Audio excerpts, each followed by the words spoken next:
Alright guys, welcome back to the video. So when I started doing the daily videos, in that initial announcement, I also said I was going to be doing weekly live streams where I was going to carve a paddle completely by hand. Now after that first live stream, I decided that's not something I want to do. For one, it was super unenjoyable for me. It was really just uncomfortable being in front of the camera that whole time. And two, no one really showed up for it. But I still want to carve that paddle because it's a really fun project to do. I've made one paddle before, that was extremely fun. The whole purpose of this paddle is that we're making it from one solid piece of 6/4 cherry. So in that first live stream, I got all of the paddle laid out. So we've got our blade here. We're doing a traditional otter tail style blade. I've got this one size specifically for me. So we're gonna be using the bandsaw to clear out the majority of the material here. If you don't have a bandsaw, you could use, a coping saw, or if you want to go really traditional, you could be using a hatchet to clear out all this material. So we're gonna get this roughed out on the bandsaw, then we'll start doing some of our refinement.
Okay, so we've got our blank roughed out now, and we're ready to start moving on to some of the actual hand tool work, or all the, the actual refining hand. The reason I went through and sanded it is not really for any purpose other than to make the pencil lines easier.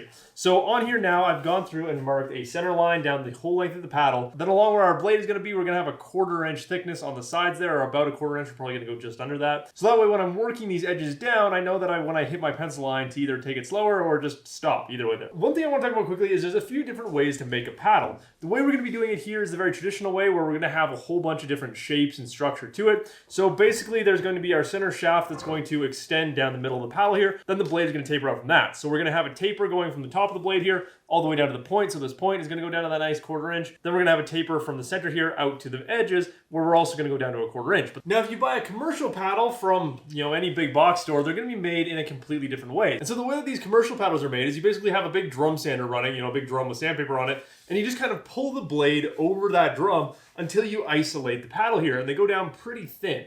And the reason this is done is because it's way faster than going through and carving out the paddle. Now, a carved paddle is going to be way stronger, way better over in the long term compared to something like this, theoretically, but also this paddle is, who knows how old, and is still pretty dang straight, I would say. And so again, I'm not an expert at making paddles. So far, I've made one paddle before, and then I made one pizza peel. But what I found is always easiest to start on the blade and the grip at the top here, and you want to keep your shaft square for as long as possible, because it's going to make your life easier.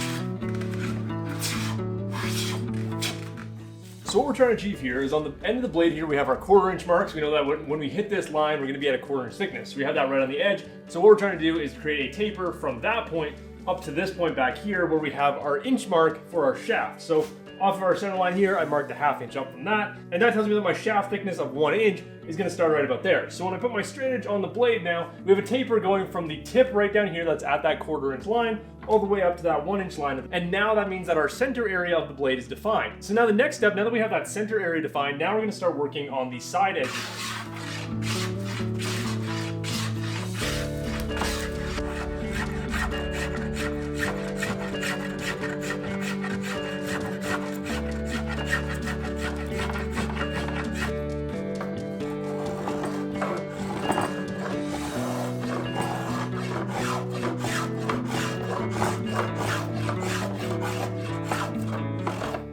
Side one done, moving on to side number 2.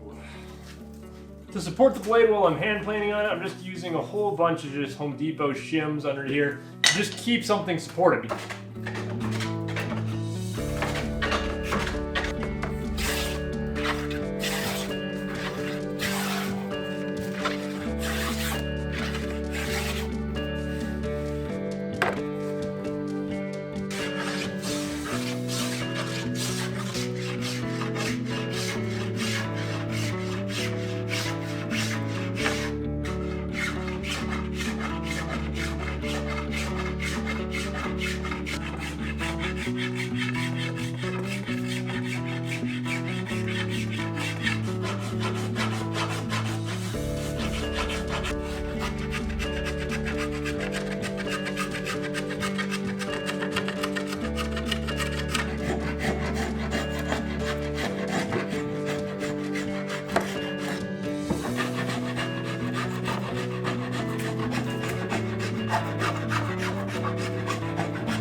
Okay, sanded up to 150 grit now. This thing is feeling really good. It's nice and light and much different than the block of wood we started with. It's not quite as light as this one, but I believe this paddle is basswood, so you're never gonna get basswood comparing in weight to cherry. Plus this one has a little bit of a bigger blade on it. So now we need to go through and do is just soak this completely. If you don't pre-soak the paddle, you're gonna get all this fuzziness coming in when you actually go to use it, and that's not nice. So we're just gonna soak it down with a garden hose, and that way when it dries, that should be the only time that the grain is gonna pop, and then once we sand that off with the 180 grit final sanding, we should be good to go.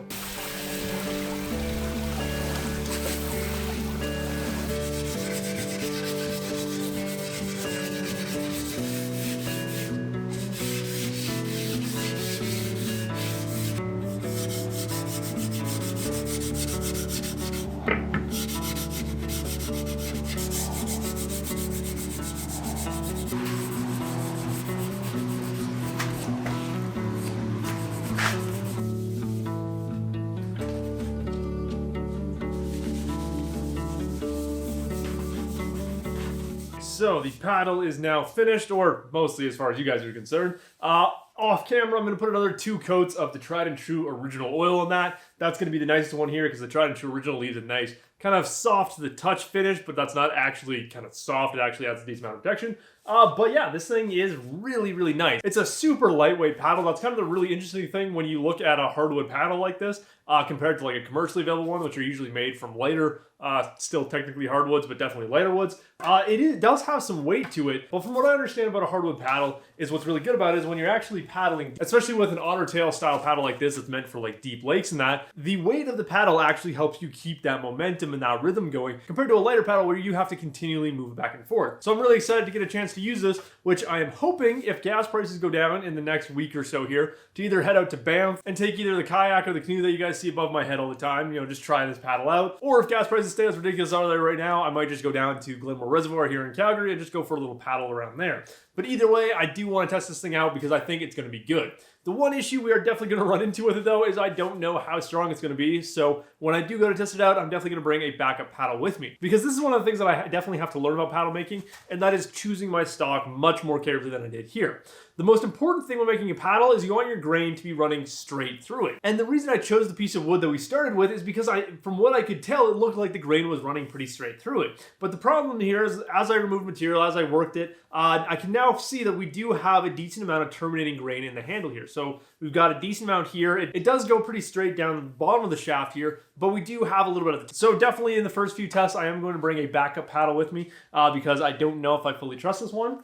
But other than that, I think that this paddle is really good. I think the blade is pretty much perfect. We do have a little bit of wonkiness in the top shoulders here that I have to, again, I have to just practice and get a little bit better at. But the big thing is the grip at the top here. This is what I am not a huge fan of on this paddle. On the first paddle I did, it actually came out pretty good. But this one, the grip is a little bit off, but I also think that it might wear in, it might round off a little bit more. I tried to get a nice good round over on there. I tried to get something that, your hand fits in there and grips nicely. Again, it might be nice when I actually get around to using it, or it might be super uncomfortable and I might have to grind off more material. Only time will tell at this point. And if you guys want to make some paddles of your own, I highly recommend going and checking out the library page on my website where you can find a link to this book. I bought this book off Amazon and it's got literally every detail you can possibly imagine about canoe paddles, specific sizes, shapes, all that kind of stuff. That's where I got all the dimensions for the paddle that I have behind me here. So this is one of the best resources if you want to make a paddle. Get this book. It'll teach you everything you need to know about it. But anyways, guys, that's going to do it for this video. And as always, I hope you enjoyed it and I will see you in the next one.